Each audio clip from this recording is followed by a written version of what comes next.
Hi, my name's Stuart Lynch. This year at WWDC and with iOS 18, we get some new features in Xcode and Swift that are making our lives as developers a bit better. We got a new preview modifier and some new features of SwiftData. In this two-part series, I'm going to show you some of those new features.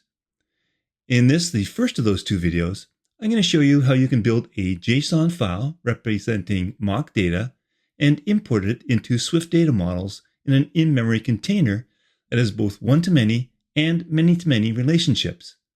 Then we'll build a preview modifier that will allow us to use that MockData in any one of our 4 views to display that sample data. I love getting your feedback, so if you enjoyed this video, please give it a thumbs up and leave me a comment below. Make sure you ring the bell to enable notifications and get notified whenever a new video is released. And if you want to support my work, you can buy me a coffee. A link is in the description. There is a starter project for this video, and you can download it from the link in the description. There are 3 branches, so make sure that you download the starter project branch for this project, as it has the starter resources. The Part 1 completed branch contains the completed source code for this video, and will also serve as the starter source code for the second video in this series. You can just download and expand the zipped archive. The project does require Xcode 16. Before we start, let me show you what we're going to do over the next 2 videos. In the first video, we'll focus on creating MockData for our project. The starter project is a partially completed project for displaying a list of books, but there's no MockData available to show anything in the previews. There are 3 models. First, there's the books model, and it has 2 relationships to the other models. I'll talk about this index macro in the second video, but you can see that there is a relationship from the book to the authors that is a many-to-many relationship, in that a book can have more than one author, and any author may have written many books or co-authored many books. The book also has a relationship with a genre. And this is an inverse of a one-to-many relationship in that each genre can have many books related to it, but each book only has a single genre. Here in the authors model, you see the corresponding relationship between books and authors. Both are arrays of the other model type, and I'll discuss this unique macro later. And finally, in genre, we have that one-to-many relationship between genre and books. The goal of this first video is to be able to create some JSON that we can import into our project's SwiftData store in memory and present it using a new modifier per previews. The JSON that you will see does not match exactly what the SwiftData models are, and we're not making our SwiftData models conform to the codable protocol. When you have relationships to handle, you need to take an intermediary approach. Once we've generated the JSON and created a preview modifier, we can simply add a new trait to our preview to display the data. Well, that's all we're going to do in this first video, but in the second video, we'll add in the selection pickers to allow us to not only sort on our book properties, but also be able to filter based on any one of the 3 book properties. The main learning point here is going to be on how we can capitalize on the new expression macro introduced this year so that we're able to supplement our predicates, so we'll be able to filter on related data like our arrays of authors, for example. The 2 remaining tabs in this project will demonstrate how the import indeed was successful and the relationships between the models were established. We can see this because I'm displaying the tally of links between each object back to the related object. In the end, the finished project will be as you see here.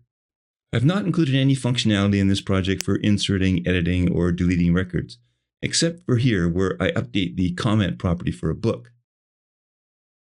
The intention of this video is to expand on previous knowledge of SwiftData. If you're just beginning to learn SwiftData, I recommend that you watch the complete series that I did last year that builds an app similar to this one, but not the same as this one here. I'll leave a link in the description. So let's get started. As I mentioned, we can't import directly into our SwiftData models, even if we jump through the hoops of making them conform to the codable protocol.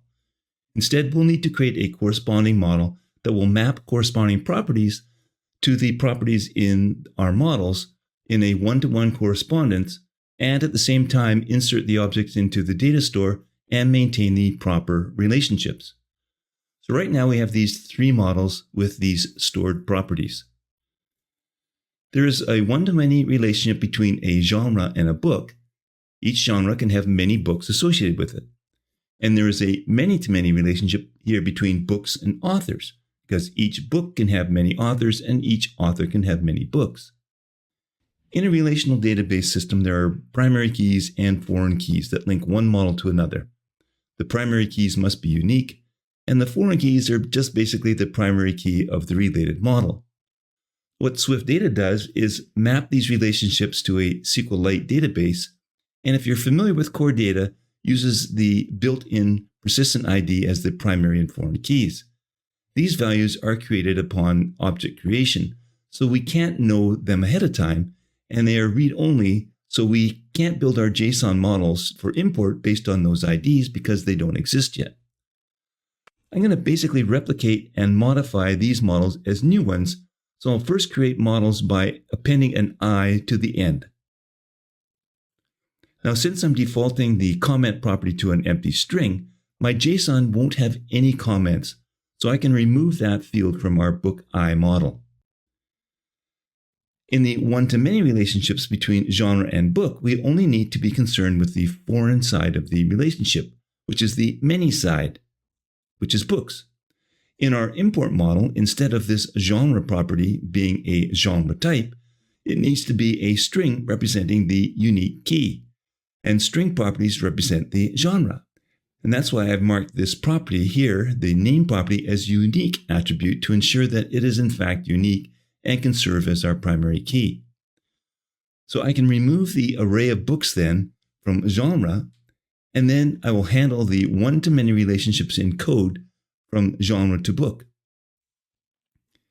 In a many-to-many relationship, we need to choose one of the relationships to be essentially the primary one, and I'm going to specify that to be authors.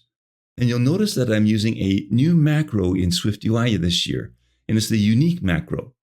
Unlike unique attributes, this allows us to specify a combination of fields that need to unite to perform or to conform to a uniqueness. And in my case, I'm specifying the first name and last name fields in combination to be unique. So in our app, if you're allowing people to create new authors, the combination of the first and last names must be unique. SwiftData creates a hidden intermediate table that will contain the keys of the books and authors that are joined together in a many-to-many relationship. But you don't need to worry about that, as SwiftData will handle that for you. You just need to, for the purpose of this import, define our own unique IDs. Since first and last names are unique, as I mentioned, I can leave that computed property string. I can use the field as my primary key. So when I am creating a link back to my authors model, it's going to be a string that will represent this string in authors. So I can replace the array of author with an author ID, which is that string. And then the book ID model, that array of author IDs then needs to be an array of strings matching the type of our computed property. And this is going to allow me to generate many-to-many relationships between books and authors. So let's create that import model now. And since this is only going to be used for previews, I'm going to create a new group inside the preview content folder, and I'm going to call it MockData. Inside there, I'm going to create a Swift file called import model. And inside the file, I'm going to create a struct of the same name and have it conform to the codable protocol. Now, this will be the model that we'll use to create our JSON from. The JSON will contain an array of genre and an array of authors and an array of books based on what we've discussed. So first, let's create those three new import models so that we can map corresponding properties to each of the properties in our SwiftData models. So first, genre I, that has to be codable. And it's going to have two properties, name and color, and both are strings.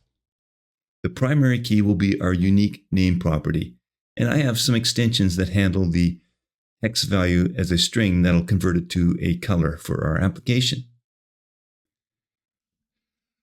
For the author I struct, it has to be quotable as well. And it's going to have 3 string properties.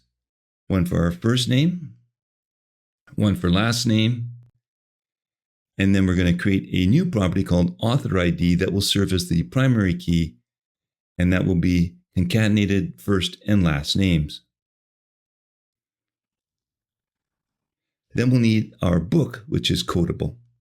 So it's a book I, and it has a name property that's a string, a genre property that is a string linking back to the primary key of genre I, which is the name of the genre.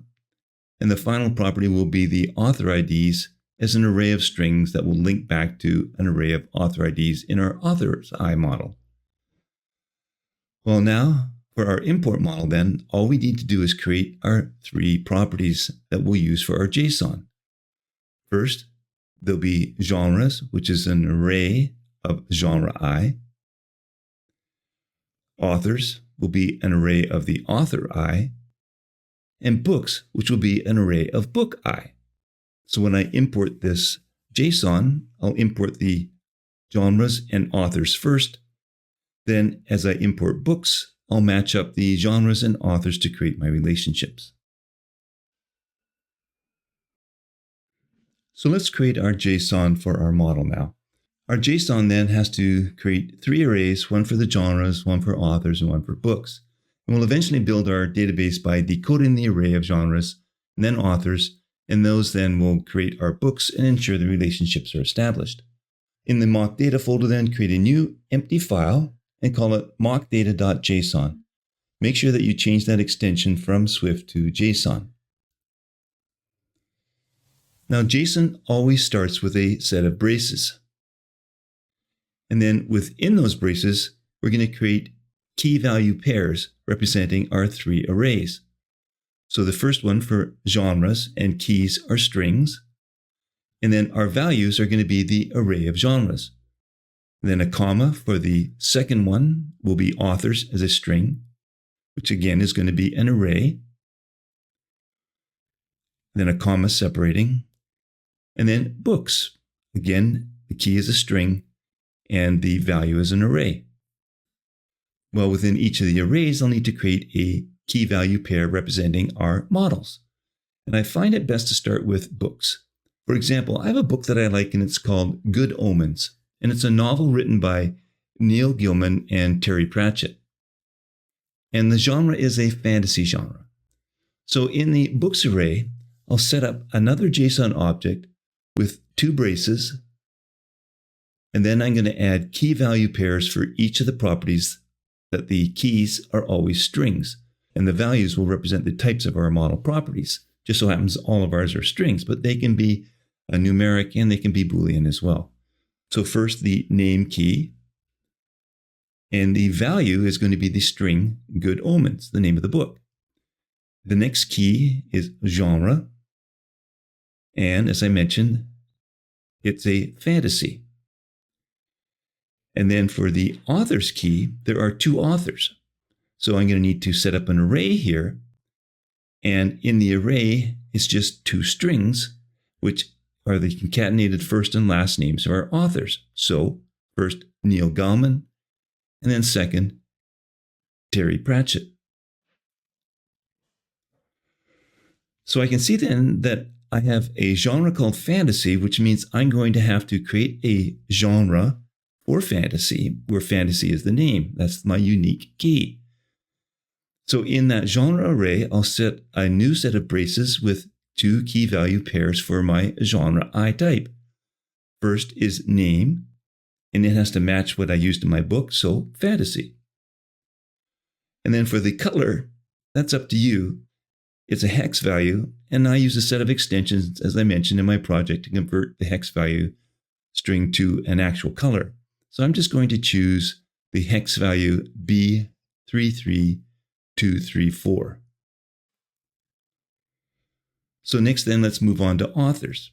Well, we need to set up an object for the authors, so we'll use the 2 braces, and we're going to have 2 of them. So for the first one, the first name is going to be Neil. The last name is going to be Galman. And then the author ID is the first and last names joined together with a space, and that's my author ID key. So Neil Galman. That's the first author. So we'll need a second author. So we need a comma and set up another set of braces. And their first name then is Terry. The last name is Pratchett. And the author ID is Terry Pratchett. So you can continue on like this by creating new books. And if the genre or the author that you use does not already exist, you'd add a new one to either the genre or the author's array, just as we've done here. But before you do that, you should probably confirm right now that your JSON is valid. So I use a site called JSON Lint, and I'll leave a link in the description. So you can just copy your JSON string and go to that site and paste it into the text field here. And then you can tap on Validate JSON button. And this will not only validate, but it'll also format the code properly if you didn't format it yourself.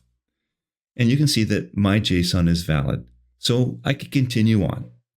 Now you can pause the video and create 10 of your own books, or you can simply grab my list from the gist that I have in the description. If you go to this link, you can simply tap on the raw button and then just copy that gist. And then just to make sure that it is valid, I'm going to return to the JSON Lint site and then paste that gist into the text field and verify that it's valid. Good, it is. So I can now return to my MockJSON data and simply replace the contents with that which is on my clipboard. Well, there's one more thing that we're going to need inside this struct here. We're going to need a function that will import and decode that data and populate our import model. So back in the import struct file, I'm going to create a static function called fetchMockData that will return our import model, which is optional since we may have made some mistakes in our JSON models. So I'm going to use a guard statement to create a URL based on the bundle.main.url for resource and specify that the resource is the string MockData, and I'll include .json here. And then I can then just supply an empty string for the extension. Now, if you don't have that MockData JSON file in your bundle, you're hooped. So it's going to be nil. Next, we're going to use another guard statement to unwrap the data by using an optional try to get the data using the contents of the URL. Else, if that fails, you messed up. So it'll return nil. So if you have the data, you can use another optional try and use a JSON decoder to decode the type, which is an import model, so .self, from that data. And then you can return that import data. If the decoding failed, it would have returned nil. Otherwise, it will be our new import model with the 3 arrays of data. So the final step then is to map that data to our SwiftData models and then use them to display the contents in memory for our previews. I recently created a video on preview modifiers for SwiftUI. So if you haven't watched that video, I recommend that you do that, as I'll not be going over this part in detail here. I'm going to focus on the mapping and inserting objects into our data store, but I'll leave a link in the description. In that MockData folder, I'm going to create another new file and I'm going to call it MockData Preview Trait. Inside that file, I'm going to change the import to SwiftUI, and I'm also going to import SwiftData. I'm going to create a new struct called MockData that conforms to the PreviewModifier protocol. And this is going to require a function that has a content parameter of content, and the context is going to be of type model container, and it will return some view. So in the body, we can return the content. Well, we'll need a static function called makeSharedContent. It's asynchronous and it can throw and it's going to return our model container. So in the body, we can create the container by trying to create an instance of a model container for book.self model.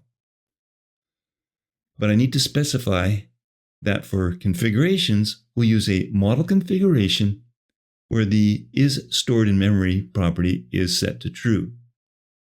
And then we can return that container. To make it easier, we create an extension that's going to allow us to be more Swifty. So I'm going to create an extension for preview trait where the generic type is a T and it's equal to the preview.viewTraits. And then we can create a static property called MockData of type self, which is a preview trait, and make it equal to the preview traits modifier function, passing in an instance of MockData. Well, this preview modifier will work, but we still need to add content to the container before returning it. So we'll start mapping our data and creating new objects. So first we'll need to call the static fetchMockData function to get our import data and the 3 arrays of that data. Next, we can loop through each of the genres. So we can use an import models genre for each loop to get an instance of the genre type as an iterator. Then we can use that to create a new real genre object that is our model genre and map the name to the genre I's name and likewise for the color. And then we can use the container's main context to insert the genre into the data store. And then SwiftData should take care of the saving. We can do a similar thing to create our authors. And I've purposely made the default value for the array of related books to be an empty array, so I don't need to worry about that until later. So when I have this for each loop on our import data's array of authors, I can use a for each loop to create an author I instance as the iterator, and I can then create a new author object by creating the author mapping the first and last names. And then again use the container's main context to insert that into the data store. Well, now that we have those genre and authors, I can fetch them from the data store so that I have an array of both of those objects.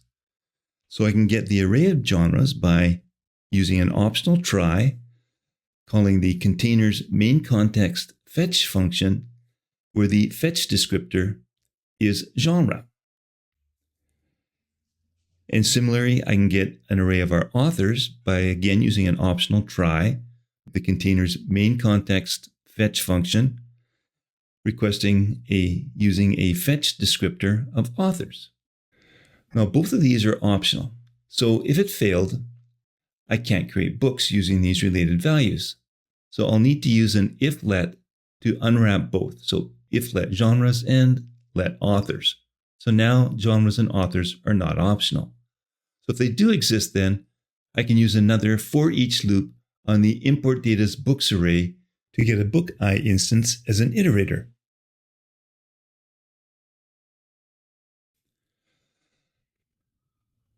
First, we'll need to find the genre from the myGenres array where the name matches my iterator's name so that I can use a guard check here to get the first one that matches. And because the name is unique, there will be only one. Else, I can print out something to the console that will be brought to my attention during coding here because it'll mean that I likely had a typo in my JSON or it doesn't match the primary and foreign keys. And then return. If there is a match, then I can create a book specifying the iterator's name as the name and the found genre as the genre. Then to get the one-to-many relationship linked, I'll need to append that book to the genre's first empty books array. And by doing this, we are actually doing an insert of the book into the books array as well. The last step then is to do the same thing for the authors, except that there may be more than one author. So we'll need to do a for each loop on each of the author IDs in the import books array to get a single one. Now remember, this author ID in the import is the concatenation of the first and last names with a space in between, which is the same as the computed full name property in our real SwiftData book model. So we can use a guard check here to get the first genre where the full name property in the authors array matches the author ID property, and since they are unique, there will only be one. But if you made a typo, there's going to be an error, so we'll use another else statement here to print out some other kind of error message before we return. And then before you go back to the top of the loop, you can append that author into the book's authors array for your many-to-many relationship.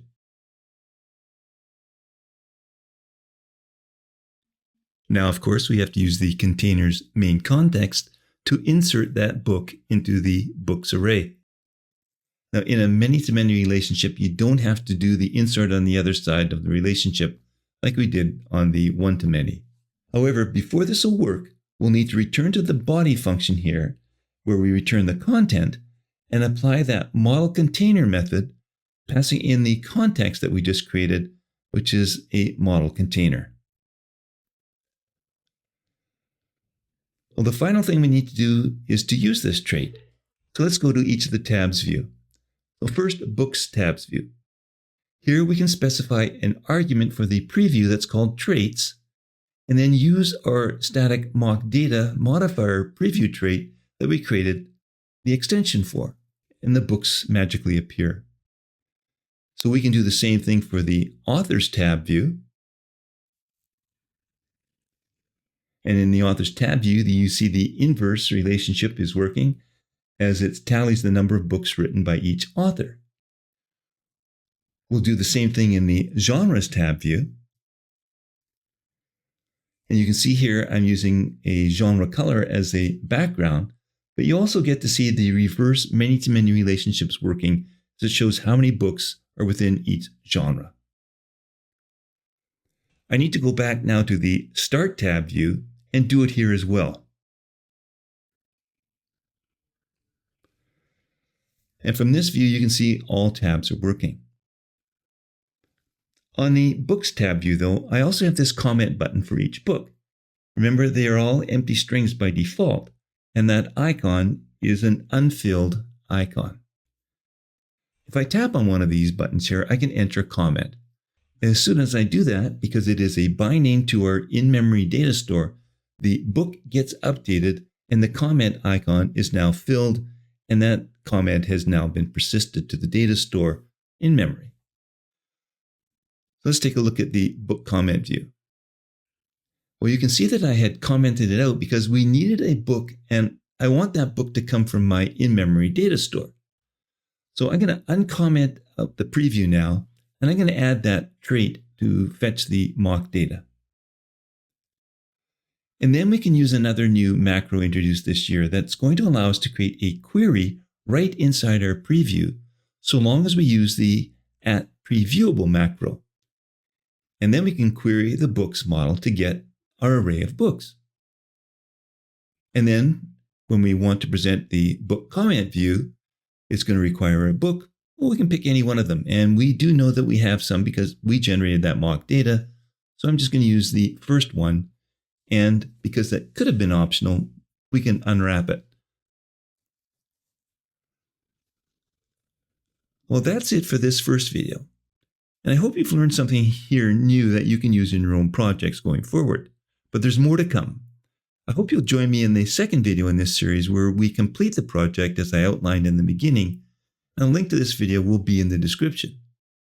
If you've enjoyed this video, please give it a thumbs up and leave me a comment below.